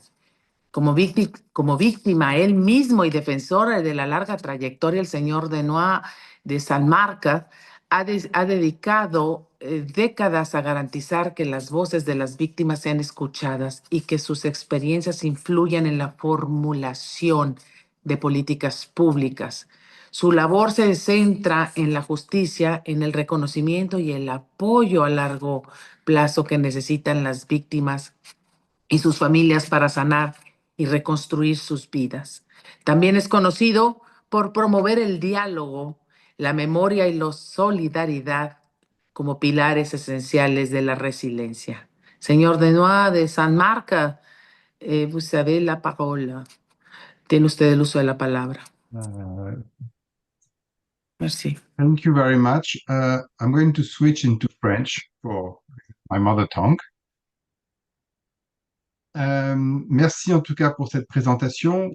Effectivement, j'ai perdu mon père dans un attentat il y a 36 ans et j'ai été amené à négocier avec le fils de l'assassin de mon père, qui était à l'époque le fils du colonel Kadhafi, pour obtenir au bout de 2 ans de négociation le fait que la Libye reconnaisse sa responsabilité dans l'attentat qui avait tué 170 personnes, dont mon père. Ça m'a appris en fait qu'il fallait, en tant que victime, sortir d'une position de spectateur pour devenir acteur. Mais ça ne se fait pas de façon naturelle. Tout est fait pour qu'on se replie sur soi, tout est fait pour qu'en tant que victime, on se cache, on ne dit pas qu'on est victime, alors que c'est une double punition puisque nous ne sommes pas la cible. La cible sont les États et les sociétés. Et à ce titre-là, il est très important qu'il y ait un énorme travail qui soit fait auprès des victimes pour qu'elles comprennent la complexité des choses. Euh, et les solutions que nous avons, c'était de rassembler des victimes par classe d'âge. Je vais prendre l'exemple des adolescents, parce que je crois que le monde des adolescents est très intéressant. On, on- on a travaillé à rassembler des victimes du terrorisme parlant français, mais du monde entier, dans des sessions qui duraient 10 jours chaque été. Ce qui a amené à ces victimes d'expériences différentes, de victimes dans des situations complètement différentes, avec des couleurs de peau différentes, avec des langues différentes, des langues maternelles, avec des religions différentes, d'échanger et de participer ensemble à toute une série d'activités qui vont de la santé mentale à la philosophie, l'éducation, la géopolitique, et puis aussi leurs échanges entre eux. Hein. C'était vraiment le dialogue entre pairs. Et ça a été formidable parce que très vite, ces victimes n'étaient plus dans une position de victime, mais dans une position d'expert et apprenant à d'autres victimes quelles avaient été leurs ressources à elles, comment elles avaient réussi à avancer et à refaire société progressivement. Ces stages étaient dans le temps et donc progressivement, tous ces jeunes euh, sont devenus vraiment des ambassadeurs de paix. On reconstruit des liens là où les terroristes avaient voulu les mettre en opposition. Et c'est quelque chose qui est très important parce que ça accompagne une assistance aux victimes, à la fois financière, sociale, médicale, une reconnaissance aussi, elles ont une valeur, leur expérience est utile pour elles, pour les autres victimes. Et ensuite, c'était pour nous une façon de voir comment la société pouvait aider les victimes. Et le miracle, c'est que très vite, ces victimes ont voulu s'engager pour aider la société. C'est-à-dire qu'elles ont voulu en retour témoigner, non pas de ce qu'elles ont vécu, le choc traumatique, qui en soi n'est pas important, ça leur donne la crédibilité, mais témoigner de la façon dont elles ont réussi à se reconstruire, à refaire société, à parler de ce tabou géant qui est celui du terrorisme. C'est très violent de parler de terrorisme. En général, quand nous, victimes, nous en parlons, nous avons deux réactions épidermiques de la part de notre auditoire. Soit l'auditoire nous prend dans les bras et se met à pleurer, et donc nous sommes obligés finalement de consoler notre auditoire, ou il part en courant, parce les gens ne savent pas quoi faire en face d'une victime du terrorisme. Mais c'est valable aussi pour d'autres victimes. Et ce qu'on s'est aperçu après, c'est quand on a commencé à travailler dans les écoles, dans les lycées, dans les collèges, travailler sur le fait de témoigner de notre histoire. Ce qui était important, c'était non pas l'élément traumatique, mais comment nous avons fait avec, comment nous sommes redevenus lumineux, comment nous avons aimé la vie malgré ce qui s'est passé. Et un des éléments qui m'a complètement changé ma façon de voir dans la partie de la contre-radicalisation ou de la prévention de la radicalisation, c'est comme nous sommes intervenus en prison. En prison, on n'intervient jamais seul. C'est toujours trois, quatre victimes qui racontent leur histoire, mais qui échangent avec l'auditoire. Pareil quand on est dans le lycée ou les collèges. Le but, c'est d'échanger, c'est d'avoir un dialogue, d'avoir des échanges. Et pratiquement systématiquement, quand on va dans les prisons, la première chose que nous disent les personnes condamnées pour terrorisme, c'est tu es comme moi, tu es une victime. C'est très intéressant parce que du coup, elles font une altérité, c'est-à-dire qu'elles se comparent à nous, elles nous acceptent dans leur univers, alors qu'en général, elles rejettent tous les autres, mais en même temps, elles s'identifient à nous. Et alors, on ne cherche pas du tout et ça, c'est quelque chose auquel on a formé les victimes, on ne cherche pas à aller sur ce plan-là, de savoir c'est un sentiment. Elles ont un sentiment d'être victimes. Elles sont dans une position victimaire. Mais la deuxième question est encore plus intéressante. La deuxième question, c'est, mais comment tu as fait pour ne pas avoir la haine? Et c'est là que tout réside. C'est-à-dire que nous leur racontons que nous avons bien sûr eu de la colère, de la haine, à un moment donné, pas toujours, mais que nous avons compris que cette haine nous détruirait nous-mêmes. Et que la seule façon d'arriver à surmonter ce qui s'était passé, c'est de trouver un chemin le seul qui a un avenir, un chemin qui passe par l'intelligence, par la compréhension, par l'éducation, par notre propre éducation, comprendre ce qui s'est passé, comprendre les phénomènes qui nous bouleversent. Pourquoi j'ai cette colère? Où va-t-elle me mener? Et tout ce travail-là, c'est le travail que nous allons faire après avec les écoles, dans les lycées, que nous allons faire aussi, bien sûr, avec les personnes en voie de radicalisation, mais pas seuls. Notre parole est un outil qui permet de montrer la phase grise. Tout n'est pas noir et blanc. Ça permet de déconstruire les idéologies et ça permet surtout de commencer à créer euh, une altérité d'abord. On échange entre nous, montrer à quel point nous avons fait un choix en tant que victimes, bien sûr, et je connais des victimes du terrorisme qui sont devenues des terroristes. Le fait d'être victime peut nous amener à faire des actes violents, mais nous avons choisi de ne pas suivre ce chemin-là. Donc il y a le libre arbitre. Je peux choisir mon futur. Et c'est vraiment là-dessus que nous bâtissons tout notre travail, à la fois auprès des victimes, sortir de la position victimaire, recréer du lien, aller vers l'autre, euh, comprendre aussi la réaction de l'autre pour la désamorcer, lui expliquer, je n'ai pas besoin de ton aide, mais j'ai besoin que tu entendes mon histoire. C'est pas pour avoir ton aide que je raconte mon histoire, c'est parce que tu es concerné en tant que membre de la même société que moi. Et, et c'est vraiment tout ce travail-là d'intelligence qui permet de montrer la complexité des choses et qui est pour moi l'essence même du travail que nous faisons. Les choses ne sont pas binaires, tout est complexe. On le sait, pendant la Première Guerre mondiale, des Français ont pu devenir des collaborateurs et travailler avec les forces nazies, d'autres sont devenus des résistants. C'est souvent lors d'une rencontre avec quelqu'un qu'ils ont choisi un chemin ou l'autre. Voilà. Et donc c'est vraiment cette dimension, je dirais, philosophique, avec des masterclass, avec des rencontres d'intellectuels, mais aussi avec des échanges entre les victimes, que ce travail pédagogique permet de la résilience des victimes, qui à leur tour peuvent, sur la base du volontariat, et si elles le souhaitent, participer à la résilience de la société en intervenant auprès de différents publics, qu'ils soient des extrémistes ou simplement leurs concitoyens. Merci beaucoup. Muchas gracias al señor Guillaume de Noa de Salmarca por sus reflexiones y sobre todo por establecer y dejar muy claro que el dilema es importante. Siempre las personas escogen el camino que siguen y la educación es importante para que ese dilema sea encaminado por el camino de la ética. Ahora le cedamos el uso de la palabra a... no, ya les damos el agradecimiento a todos nuestros ponentes por compartir sus experiencias y perspectivas.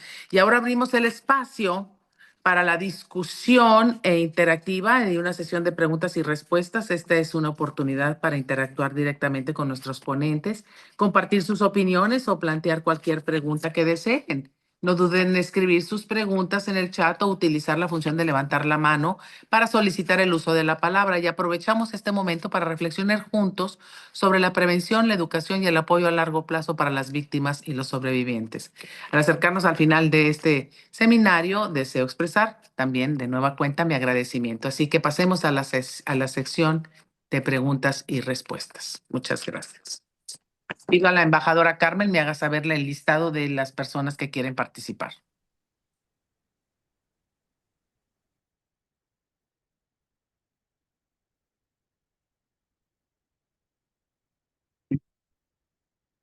Está la señora Leticia Sampol, miembro del LECHLAC.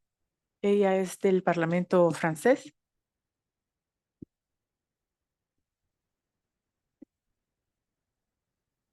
¿Y quién más? ¿Quién se prepara?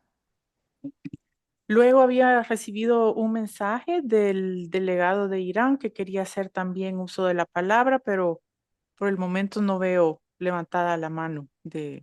Entonces nada más tenemos a Leticia Sampola. Uy, sí. Perfecto, ok.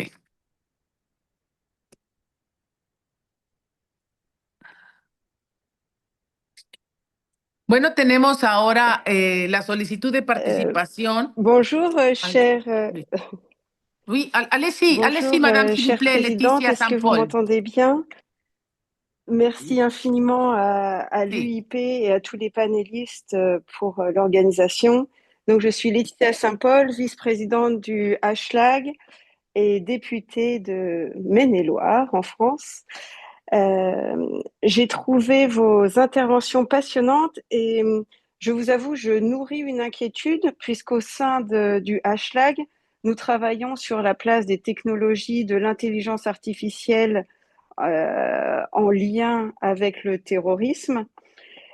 Et j'ai appris que le temps pour se radicaliser était extrêmement réduit, qu'il y a une dizaine d'années, il fallait plusieurs mois pour qu'une personne se radicalise et qu'aujourd'hui, avec les nouveaux outils numériques, il ne faut que quelques heures. Et justement, dans ce cas de la radicalisation, l'éducation prend toute sa place puisque lorsqu'on est éduqué, qu'on a travaillé notre esprit critique ou notre discernement, eh bien, nous ne tombons pas dans des pièges simplistes de la haine et de la violence. Alors, comment expliquez-vous ce raccourcissement du temps pour se radicaliser et quels outils mettre en place face aux menaces générées par l'intelligence artificielle? Je vous remercie.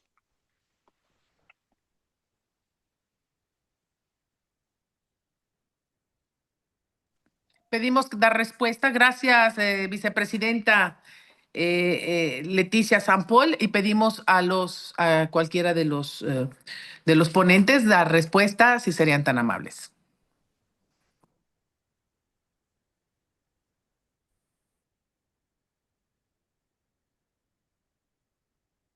También veo la mano levantada de Serge. No sé si él tal vez con sus comentarios y su experiencia en el tema querrá hacer un comentario o si es una pregunta o un comentario aparte. ¿Qué Thank you Ser? very, Sí, yeah, sí. Adelante, Ser. thank you very much. Thank you very much for giving me the floor. I think I'd just like to react to what's just been said by the member of the French Parliament. I think it's of course put together by the Institute for Economic and Peace, which I represent. What we have seen there is a trend over several years where radicalization, where about in the early 2000s you needed about 16, 17 months. By 2010 you needed about 10 months. And now it's a question of weeks, maybe a few months. What we also see is that the radicalization shifted from a more physical approach, where basically you are in contact with a person. Now radicalization is done almost fully online. What we also see is that there is a radicalization that is done in the use of violence, not so much about ideology. So you won't see people, and we of course we are talking about lone wolves, or people acting on their own or being influenced, but still not being part of a larger group to commit attacks. And those people basically are not going to follow one ideological line and being fed by people in this ideological line, but they can have access to basically different forms of justification for their path on radicalization and for the use of extreme violence. And so what we see there, and I share the concern of the member of the French Parliament, what we see there is that basically more and more young people, a lot of people under 18, and we see the statistics in Europe, where in the UK, for example, more than 40% of the people getting arrested for radicalization and acts of terrorism are under 18. In Belgium, 33%, and the average in Europe is between 20 and 25% of people arrested for acts related to terrorism being under 18. And actually what they do is basically pick and choose whatever justification they can find for their use of violence. So it's more, instead of looking at the usual dichotomy between ideological forms of terrorism and then political form of terrorism, I think we also see a form of radicalization in violence as such, without any really dedicated upfront ideology. And of course, later on, you can use those different aspects of your radicalization to justify use of violence. And I think, and as I said, I share the caution. I think it's a very worrisome evolution to see this focus and this almost idolation of violence that is now almost surpassing the ideologies leading to violence itself. And of course, we see even more forms emerging of, people being completely anti-system, completely against the people that are ruling countries or that are in power at the moment.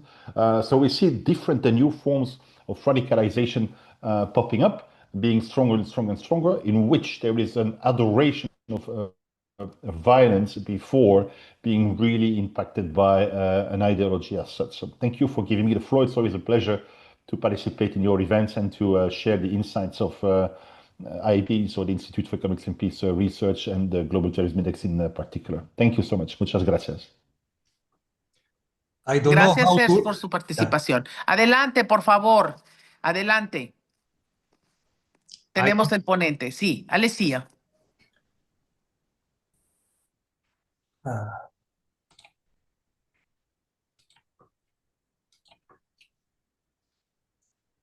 Can I?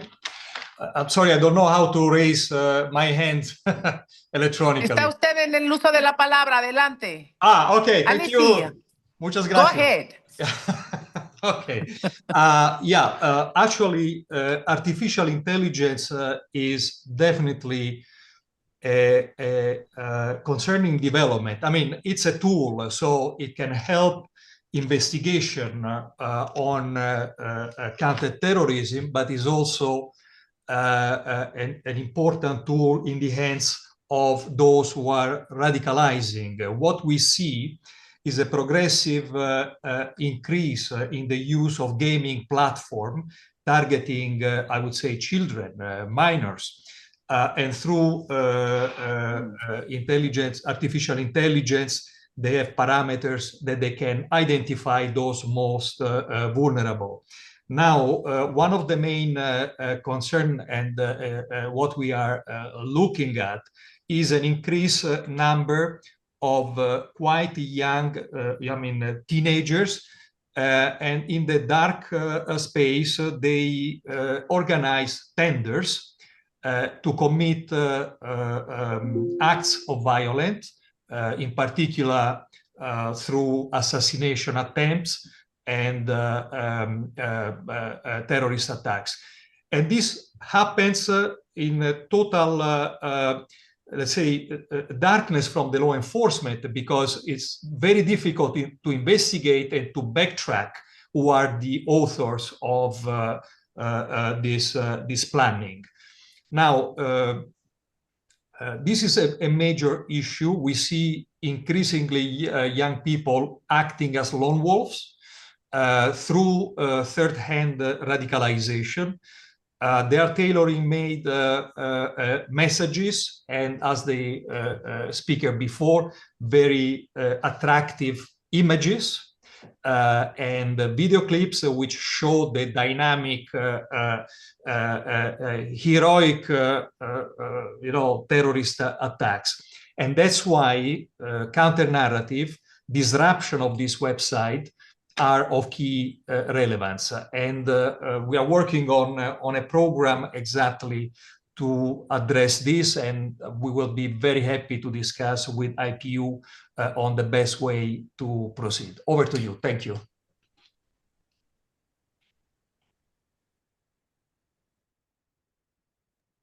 Gracias por su respuesta, señor ponente. ¿Alguien más quiere hacer uso de la palabra para emitir una pregunta o alguna reflexión? ¿Puedo, señora Sí, Presidenta? adelante, adelante, con mucho gusto. Tiene usted el uso de la palabra, señor ponente. Gracias, muchas gracias. No, it's only a reflection after Mr. Roberto Arbitrio about the responsibility of parliamentarians about this issue, because we know that the first problem of the artificial intelligence is how to educate, let me use this word, the artificial intelligence. Which kind of contents and which are the clear ethical and legal boundaries that have to be done by the authorities. That's why it's very important, this issue for parliamentarians, because it's in the framework of the legislative function, and we have all the instruments to promote that. It's a political will, it's a political choice, and that's why we have to support the efforts like UNODC on the technical side, but we need a legislative framework to use this kind of tools. And this is very useful also for the de-radicalize, because artificial intelligence can discover some paths of radicalization, because the artificial intelligence can monitoring much more efficiently the web and social networks, and so it's possible to understand better who is in the way to be radicalized, and at the contrary, to have targeted and individual profile to have a counter narrative. This is very important, and that's why artificial intelligence, it's a very great tool to help us, but in the same time, we have to take care about this tool to have all the preventive attention about it. Thank you. Ready to work together, Gennaro.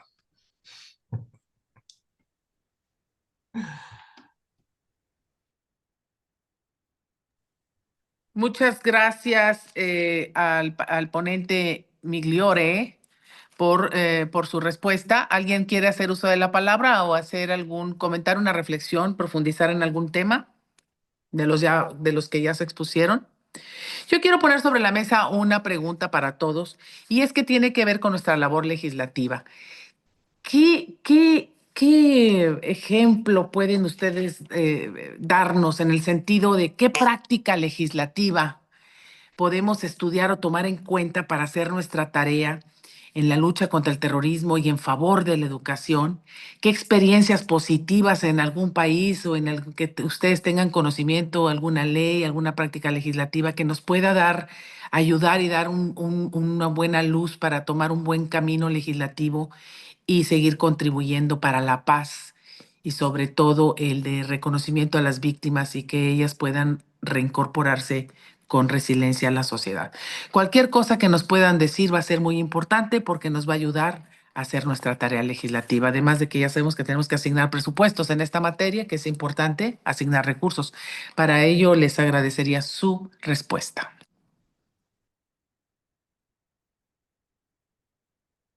Tenemos tres participantes que quieren tomar la palabra. En el orden está Serge Estrobon. Luego está de la delegación de la India, y después está de una organización, una ONG, de Cogeparen. Entonces nos vamos primero con Serge, que va a dar respuesta, ¿no, Carmen? ¿Vale? Y, sí, no sé si respuesta o comentario, pero... Ok, Serge, primero es Serge, después. Sí, gracias. Sí. Adelante, Serge. Alicia. Gracias. Merci. So I want to make 3 points. 2 points on AI and the use of AI, and then 1 point on your question, Madam Chair, about the use of about what legislation could be proposed, to counter terrorism, or to make sure that it's not impacting us. First, on AI, I would like to maybe 2 positive comments. We in the comments, or at least the caution or the fear the anxiety that I heard about the potential for AI to, speed up radicalization, or make it more easy also, for example, for terrorist group to spread the propaganda in a very attractive way in the language of the people who should receive the propaganda. That is true, but it is also used for AI can also be used for good.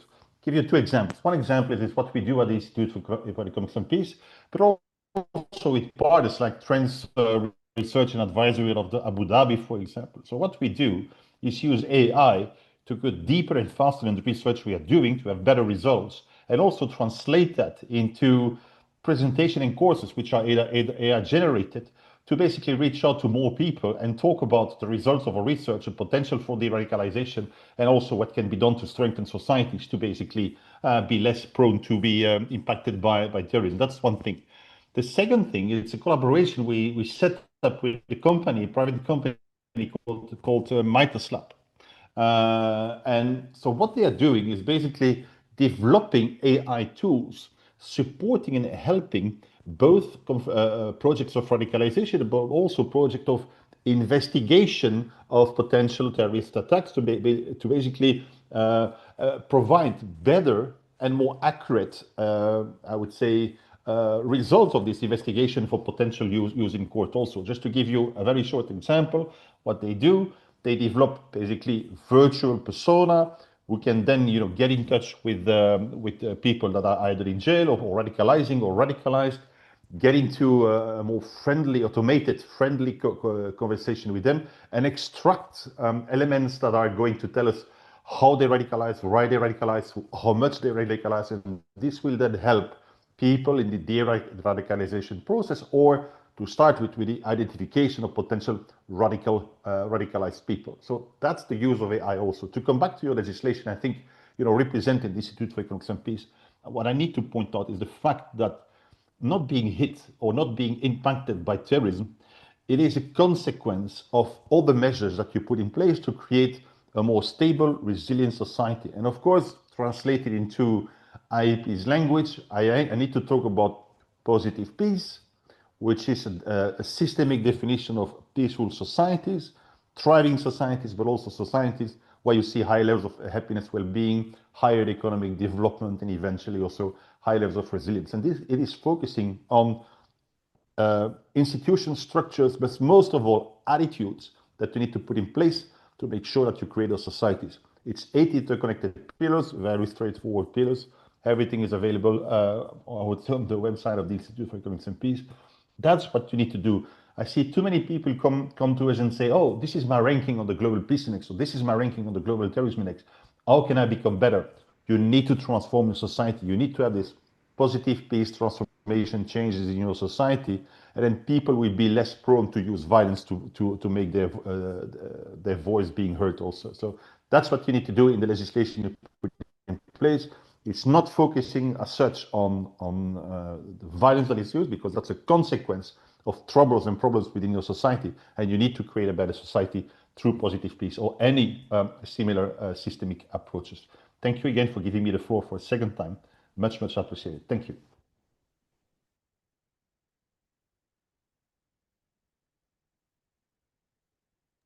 Gracias, Serge. Y le pido a la embajadora Carmen que le dé luz, que enfoque al legislador de la India o a algún ponente que se había enlistado antes, por favor, para dar respuesta a preguntas, a inquietudes o para estar discutiendo este tema tan importante. Tiene la palabra Mrs. Bansuri, de la India.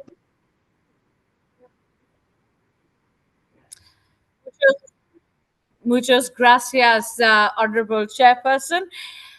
I think you said something very important. You said that terrorism is still alive, Chairperson Marcella. And I think India has unfortunately long borne the tragic human cost of terrorism itself. And therefore, on this International Day of Remembrance and Tribute to the victims of terrorism, we stand united to honor the resilience as well as the courage of those who've lost their lives in terrorist attacks. You were talking about best practices, and I think India is definitely pioneering them. If you actually see, I think something very important which was said by Mr. Quaney, he was talking about how access to education is means for social as well as economic mobility. We couldn't agree more. But India also believes that education has a dual role. It has a role to rehabilitate young victims, and simultaneously, it equips societies to ensure that you can prevent extremism. And therefore, we have a particular initiative in our new education policy where we have ensured that we foster cultural understanding, we are fostering resilience against hatred, and we are actually in keeping up with the best practices of UNESCO and IPU, which emphasizes empathy, critical thinking, and open mindedness, which are vital tools to counter terrorism. Not only that, we have an initiative called Ek Bharat Shresth Bharat, which actually works towards ensuring that we are fostering understanding and cultural diversity, which India is very proud to boast about, which ensures that we prevent extremism and radicalization. Further, I would like to say that we have a central scheme for assistance to civilian victims of terrorist violence, which provides financial as well as medical care to affected families, including families of deceased, as well as permanently incapacitated individuals. We were talking about AI, and since India is at the forefront of the technological realm, I would like to say that we are ourselves combating the threat of online radicalization with absolute resolve, and we are ensuring that we continue to innovate. And I think one of the best practices that need to be adopted on a global scale is using technology, peer networks, and new learning models to reach every child affected by terrorism. I couldn't agree more with Mr. Carrison or even Mr. Migliore, where he said that we need to foster understanding on an international global stage to adopt best practices from each other, as well as the fact that education is the tool that gives us the protection against manipulation and online radicalization. I'm very grateful to the IPU for organizing this webinar today. Thank you. Muchas gracias, señora Bansuri Swaraj, por sus comentarios tan acertados. Ahora le pido a la embajadora Carmen, a quien tenemos en la lista, por favor, y le pueda dar el uso de la palabra o lo enfoque. Gracias. Es la organización Colectivo de Jóvenes por la Paz y la Reconciliación en Mali. Adelante. Tiene la palabra. D'accord. Merci beaucoup, Madame la modératrice et aussi chers intervenants. Je suis Alatikou Dagamaïssa, le représentant du collectif des jeunes pour la paix et la réconciliation au Mali, qui est une organisation de jeunes active dans les régions du nord et du centre du Mali. Donc, nous travaillons directement avec les communautés touchées par le terrorisme et aussi nous accompagnons les jeunes. Nous accompagnons les jeunes pour des médiateurs, aussi des acteurs de résistance. Empezaron a hablar en francés y dije, ya no sé qué hablar. Voilà, merci. Donc, je vais faire vite. Je voudrais souligner 3 points. Le premier point porte sur l'éducation citoyenne comme levier de prévention. Donc, dans les zones... Un momento, por favor. Quisiera yo que enfocara su cámara. No lo podemos ver. Tiene usted apagada su cámara. Señora Rafi. Est-ce que vous pouvez allumer votre caméra? Voilà. Oui. Merci beaucoup. Merci, ok. D'accord, donc je disais que je voulais souligner 3 points. Le premier porte sur l'éducation citoyenne comme levier de prévention de l'extrémisme violent. Donc, comme vous le savez, dans les zones de conflit, comme les Sahel central où les écoles sont fermées, où la fragilité par la présence des groupes armés, nous, en tant qu'organisation des jeunes, nous avons initié des actions de création des espaces de dialogue et de médiation communautaire. Donc, ces initiatives-là, c'est dans le but de renforcer chez les jeunes les valeurs de paix, mais aussi des droits humains et de cohésion sociale dans un contexte où l'éducation formelle est interdite par ces groupes radicaux-là. Le deuxième point porte sur les rôles des transformateurs des victimes et des jeunes. Donc là, lorsque nous parlons des jeunes qui sont généralement les victimes de l'extrémisme violent, c'est des actions qui accompagnent les jeunes et qui les forment. Donc, ils deviennent eux-mêmes des acteurs, des médiateurs et des porteurs de changements au sein de leur communauté et leur expérience personnelle à rendre les politiques éducatives plus inclusives et plus crédibles dans les zones où ces fléaux vivent. Et le troisième point, qui est le dernier, qui porte sur l'intelligence artificielle, bien vrai que nous sommes dans une région un peu sahélienne, mais aujourd'hui, avec le développement de nouvelles technologies, tout le monde a accès à ces outils-là. Et nous avons observé que les réseaux sociaux dans cette région-là, ainsi que les algorithmes, peuvent être peuvent être exploités par les groupes extrémistes pour cibler et radicaliser les jeunes dans ces régions. Mais aussi, au-delà de cet aspect négatif, l'IA aussi peut être aussi utilisée comme opportunité. Donc, nous travaillons dans ce sens-là pour développer des outils de sensibilisation, détecter les discours de haine et aussi amplifier les messages positifs pour la paix et qui sont portés par les jeunes dans ces régions. Il est donc urgent, selon nous, que les politiques éducatives intègrent cette dimension numérique. Et aussi, j'encourage les parlementaires que vous êtes et les partenaires internationaux à s'appuyer sur ces expériences locales et à inclure systématiquement la voix des jeunes et des victimes dans l'élaboration de politiques éducatives et aussi de prévention de l'extrémisme violent. Je vous remercie.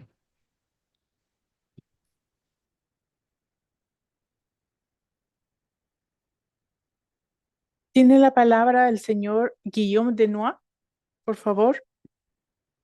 Merci de me laisser à nouveau la parole. Je voudrais parler de quelque chose qui malheureusement nous pose beaucoup de problèmes. On travaille avec des personnes fragiles. Nous-mêmes sommes fragiles. Parce que victimes du terrorisme, dans un processus de reconstruction, etc. Nos structures sont très fragiles parce que nous faisons appel à des professionnels qu'on doit rémunérer, même si les victimes en général sont bénévoles. Et nous avons de plus en plus de problèmes pour accéder à des ressources financières. Et ça, c'est un vrai problème dans le sens où j'ai vu en 36 ans énormément de projets valables, reconnus, applaudis par la communauté internationale, applaudis par l'ONU, applaudis par les États, qui disparaissent tout simplement par le manque de ressources. Et il faut vraiment qu'on travaille sur un moyen d'arriver à ce que ces structures qui marchent avec des bouts de ficelle, qui essayent de survivre comme elles peuvent, puissent perdurer. On voit d'énormément de ressources sur d'autres sujets, et sur ces sujets-là, il n'y a pas de ressources qui nous permettent d'avancer et de travailler.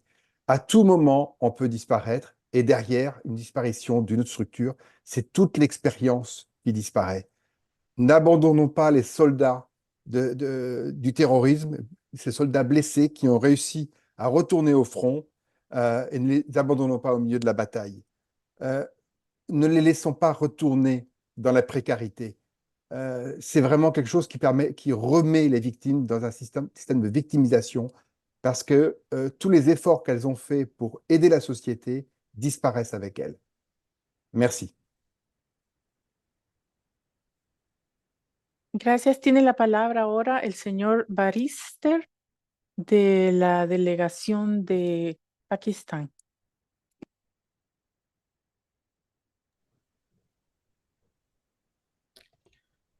Gracias, señora Marcela Guerra, por la oportunidad.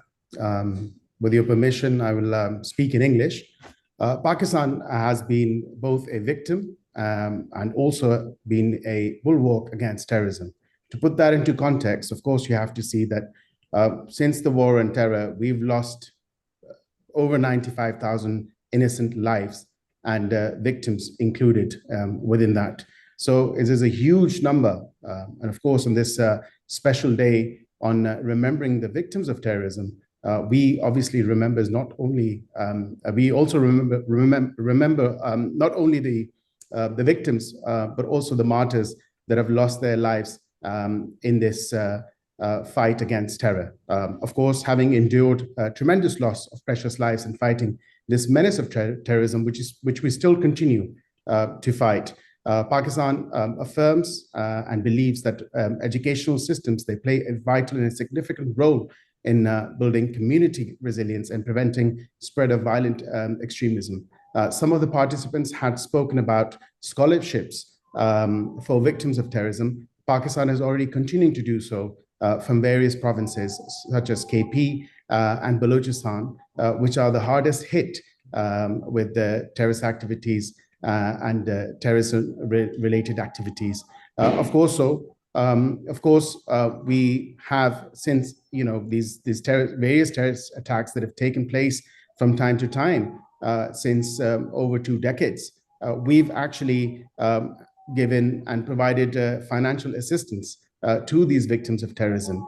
And in this regard, it is essential for us to share the best practices and the legislative initiatives that can strengthen the role of education in resilience building, particularly for the communities that have been most affected by terrorism. We obviously, by using and promoting promoting education for the victims of terrorism, we can certainly inculcate that change in the society so that we can then get rid of this menace. Thank you very much. That was just a few thoughts that I wanted to share with all the participants in today's important seminar.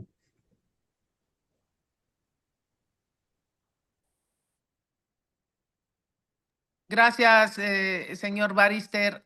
Aquí Malika. Embajadora, ¿quién tiene el uso de la palabra ahora? No hay por el momento. Podemos seguir. Ah, muy bien. Entonces, si algún ponente quiere hacer uso de la palabra, que lo haga para poder dar cauce a siguientes preguntas. No la escucho. El señor Assam Pukahamas, que ha levantado la mano.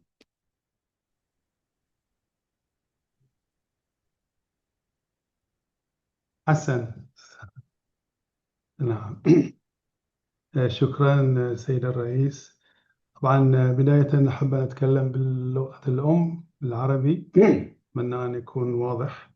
طبعا أنا بس بعطي مداخلة بسيطة. طبعا يشكل الإرهاب تهديدا مباشرا للسلم المجتمعي وكرامة الإنسان واستقرار الدول، وهو لا يقتصر في آثاره المدمرة على الخسائر المادية والبشرية، بل يترك جراحا عميقة في نسيج المجتمعات وفي نفوس الضحايا والناجين على حد سواء.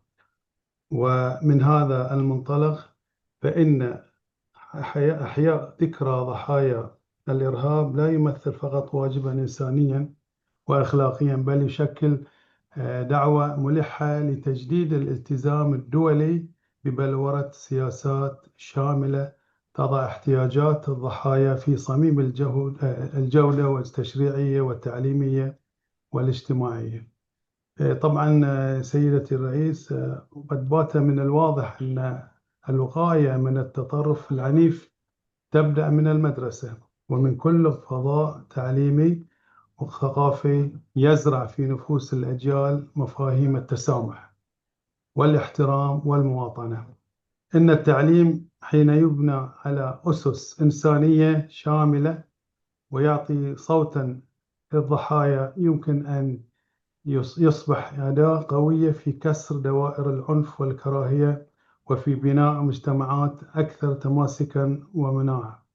من هذا المنطلق فإن البرلمانات بصفتها مؤسسات تمثيلية وتشريعية ورقابية تتحمل مسؤولية محورية في هذا المسار، فهي القادرة على سن التشريعات التي تعترف بحقوق الضحايا وتضمن رعايتهم، وعلى مراقبة تنفيذ السياسات العامة في هذا المجال، كما أنها طبعا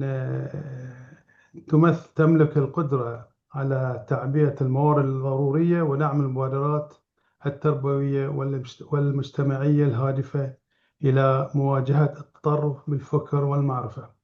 ومن المهم أن تتضمن المناهج التعليمية في الدول الأعضاء روايات حقيقية عن معاناة الضحايا لتكون شهادة حية على نتائج الإرهاب ورسالة توعوية للأجيال الجديدة. وفي هذا الإطار تؤمن مملكة البحرين بقيادة حضرة صاحب الجلالة الملك حمد بن عيسى آل خليفة ملك البلاد المعظم حفظه الله ورعاه، وبدعم من صاحب السمو الملكي الأمير سلمان بن حمد آل خليفة ولي العهد رئيس المجلس الوزراء مملكة البحرين بأن مكافحة الإرهاب لا تقتصر على الإجراءات الأمنية فحسب، بل لابد أن تقوم على منظومة متكاملة تشريعية وتعليمية وإنسانية. وقد عملت مملكة البحرين خلال السنوات الماضية على تحديث تشريعاتها ذات الصلة وضمان موائمتها مع التزاماتها الدولية، مع التركيز على تمكين الضحايا وحمايتهم، كما تم إدماج مفاهيم التعايش السلمي ومبادئ التسامح وحقوق الإنسان في المناهج التعليمية الوطنية، إلى جانب إطلاق مبادرات نوعية تستهدف الشباب وتعزز من قدراتهم على التميز بين الخطاب المتطرف وقيم السلام والحوار. وفي النهاية وفي هذا السياق تؤكد السلطة التشريعية في مملكة البحرين على أهمية تطوير السياسات التعليمية التي تعنى برعاية ضحايا الإرهاب ودمج احتياجات وصوتهم في تصميم البرامج التربوية، كما تدعم اعتماد مبادرات تعليمية مجتمعية تعزز من حماية الفئات المتضررة وتكرس مبادئ التماسات الاجتماعية والعدالة، وتشدد أيضا على أهمية تعزيز التعاون الثنائي والمتعدد الأطراف بين البرلمانات لتبادل الخيرات والتجارب التشريعية في مجال مناهضة التطرف والوقاية منه، إلى جانب توطيد الشراكة مع مؤسسات المجتمع المدني والجهات التعليمية ذات الصلة، بما يسهم في بناء طبعا في بناء فئة أو بيئة تشريعية حاضنة لقيم العنف والاحتراف الإنسان. وإذ تنعم مملكة البحرين بفضل من الله تعالى وبفضل توجيهات القيادة الرشيدة وكافة مؤسساتها الأمنية بالاستقرار وخلوها من أي حوادث إرهابية، إلا أنها تنطلق من التزامها الإنساني والدولي في الوقوف مع الضحايا في مختلف أنحاء العالم، وتبني السياسات التشريعية التي تسهم في مناهضة الإرهاب وتجفيف منابعه، وتدعم الجهود الدولية الرامية إلى حماية المجتمعات وتعزيز الأمن والاستقرار على المستوى وتجفيف المنابع.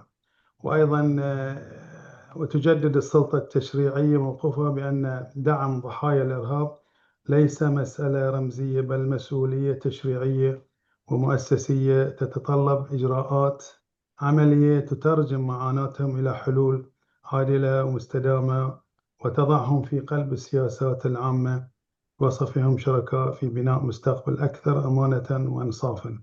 شكرا سيدي لإعطائي الكلمة، وآسف على الإطالة. شكرا.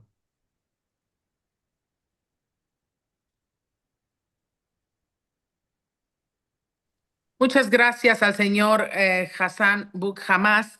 Y con esta última intervención nos acercamos al final de este seminario web, por lo cual deseo expresar mi más sincero agradecimiento a todos nuestros ponentes, a cada uno de ellos que nos han brindado una gran, pero gran oportunidad de poder hacer nuestro trabajo legislativo en cada uno de nuestros países, y a todos los participantes por sus valiosas aportaciones y reflexiones. La discusión de hoy ha reafirmado el papel fundamental de la educación como piedra angular en la prevención y la recuperación. Hemos escuchado cómo las políticas educativas inclusivas pueden contrarrestar el extremismo violento, como los marcos legislativos también pueden brindar un mejor apoyo a las víctimas, y cómo también la participación de los jóvenes, de la sociedad civil y de los socios internacionales son esenciales para construir resiliencia a largo plazo. Se nos recordó que la educación es mucho más que conocimiento, es empoderamiento real, significa y es dignidad y esperanza. Para las víctimas del terrorismo, la educación es un cambio hacia la sanción y a la reintegración social para todas las sociedades, y funciona como un escudo frente a la división y la radicalización. También hemos visibilizado la importancia de situar a las víctimas en el centro de nuestras estrategias, y no solo como beneficiarias, sino como agentes de cambio, porque sus voces deben de seguir guiando nuestras políticas y nuestras acciones. En nombre de la Unión Interparlamentaria y del Grupo Asesor de Alto Nivel sobre la lucha contra el terrorismo y el extremismo violento, expreso mi más profundo agradecimiento por su constante compromiso y colaboración. Llevemos todo lo propuesto el día de hoy a nuestros parlamentos, a nuestras aulas, a las escuelas, a nuestras comunidades, a las calles, a las plazas, para construir sociedades más pacíficas, sociedades más justas e inclusivas para todos. Muchas gracias y que tengan una excelente tarde, un excelente día para los que comienzan el día como yo, y un saludo a todos. Gracias, gracias a todos. Gracias, embajadora Carmen. Gracias, embajador Mokhtar. Saludos.